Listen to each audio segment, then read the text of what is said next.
موت سے کوئی بھی بچ نہیں سکتا، چاہے وہ بادشاہ ہو یا فقیر ہو۔ کل نفس ذائقۃ الموت۔ تم جہاں کہیں بھی ہو، دنیا کے جس کونے میں ہو، تمہارے پاس کتنی بڑی طاقت کیوں نہ ہو، موت ایک دن پکڑ لے گی، اور یہی حقیقت ہے۔ دنیا کی زندگی بہت چھوٹی ہے، یہ ایک لمحے کی زندگی ہے۔ اصل زندگی تو آخرت کی ہے، جب دنیا کی آنکھ بند ہوتی ہے، آخرت کے سارے منظر سامنے آ جاتے ہیں۔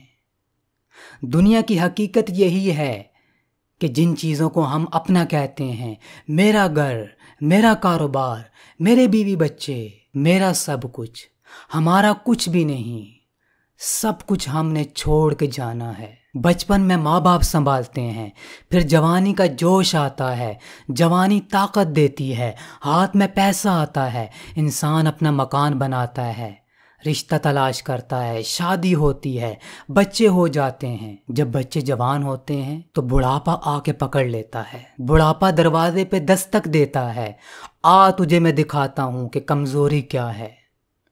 کمزوریاں پکڑ لیتی ہیں، بیماریاں پکڑ لیتی ہیں، انسان ضعیف ہو جاتا ہے۔ یہی دنیا کی حقیقت ہے۔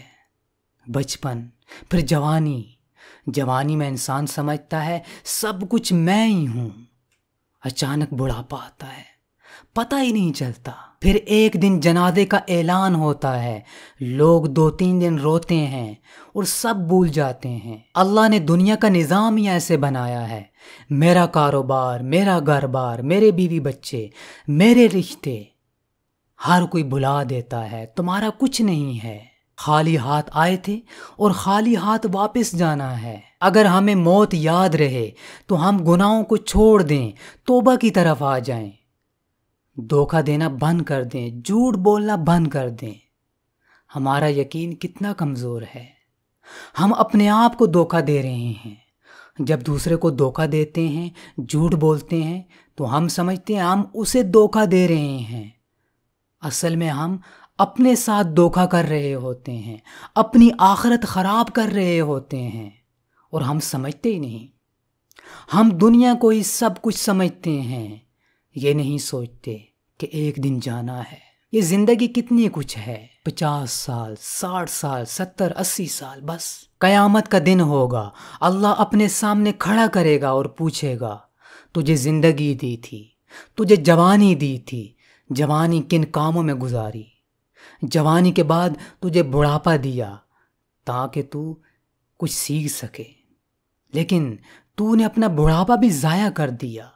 تجھے دنیا کی تو فکر تھی، لوگوں کی فکر تھی کہ لوگوں میں میری عزت بنی رہے، لیکن تو نے آخرت کے بارے میں نہیں سوچا، اپنے رب کے بارے میں نہیں سوچا کہ ایک دن اپنے رب کے سامنے کھڑے ہونا ہے۔ لوگوں کے سامنے تو اچھا بنتا تھا، لیکن تیرے دل میں کیا تھا، تیرے اعمال کیسے تھے؟ جوانی ساری تو نے ضائع کر دی اور بڑھاپے میں بھی کچھ نہیں سیکھا۔ میرے بھائیوں، ہم اللہ کے سامنے کیسے کھڑے ہوں گے؟ کیا جواب دیں گے؟ وہ دن تو آنا ہے، جیسے موت سے نہیں بچ سکتے، ایسے ہی حساب و کتاب کا دن ضرور آئے گا۔ اللہ کے سامنے کھڑا ہونا پڑے گا، اللہ سب کچھ ظاہر کر دے گا۔ جو کچھ دنیا میں کرتے رہے سب کچھ سامنے آ جائے گا۔ دنیا میں کئی ایسے لوگ گزرے جنہیں اپنے اوپر بڑا گھمنڈ تھا کہ ہمارے بغیر دنیا نہیں چل سکتی، اپنے اوپر بڑا غرور تھا۔ آج وہ کہاں ہیں؟ دنیا ان کے بغیر چل رہی ہے۔ ہم اس دنیا میں نہیں ہوں گے، دنیا پھر بھی چلے گی۔ اللہ نے اس کو چلانا ہے، جب اللہ چاہے گا اس کو ختم کر دے گا۔ یہ سب کچھ اس کے قبضہ قدرت میں ہے، وہ جب تک چاہے گا اس کو چلائے گا، اور جب چاہے گا اس کو تباہ و برباد کر دے گا، اس کو ختم کر دے گا۔ یہی دنیا کی حقیقت ہے۔ ہم سمجھتے ہیں کہ ہمارے بغیر گھر نہیں چلیں گے، ہمارے بغیر کاروبار نہیں چلیں گے۔ ہم کیا ہیں؟ مٹی سے بنے ہیں، مٹی میں مل جائیں گے۔ آنے والی ہمیشہ ہمیشہ کی زندگی کی فکر کرو، دنیا کی زیادہ فکر مت کرو۔ یہ دنیا ختم ہو جائے گی، ہم بھی چلے جائیں گے۔ وہ دن جب اللہ کے سامنے کھڑا ہونا ہے، وہ دن جب حساب و کتاب ہوگا، جب اللہ لوگوں سے پوچھے گا، ان کے اعمال انہیں دکھائے گا، اس دن کے بارے میں فکر کرو۔ نماز کبھی نہ چھوڑنا، جھوٹ مت بولنا، خیانت نہ کرنا، دھوکہ مت دینا۔ کیا ہم جھوٹ نہیں بولتے؟ بات بات پہ جھوٹ بولتے ہیں۔ یہ چھوٹی سی زندگی ہے، اس میں اللہ کے احکامات کو مان لو، ان پہ عمل کر لو، ورنہ جہنم کی آگ بڑی سخت ہے، جہنم کا عذاب بڑا سخت ہے، اللہ کی پکڑ بڑی سخت ہے۔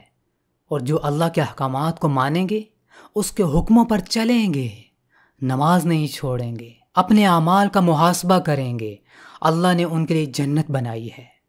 جہنم بھی انسانوں کے لیے ہے اور جنت بھی انسانوں کے لیے ہے۔ جہنم کو بھی اللہ انسانوں سے بھرے گا اور جنت کو بھی اللہ انسانوں سے بھرے گا۔ اب یہ تمہارا فیصلہ ہے کہ تم جہنم میں جانا چاہتے ہو یا جنت میں۔ جنت میں جانا چاہتے ہو تو اللہ کی ماننی پڑے گی، اللہ کے حکموں پر چلنا پڑے گا۔ اگر نہیں چلو گے تو آنے والی زندگی بڑی سخت ہے۔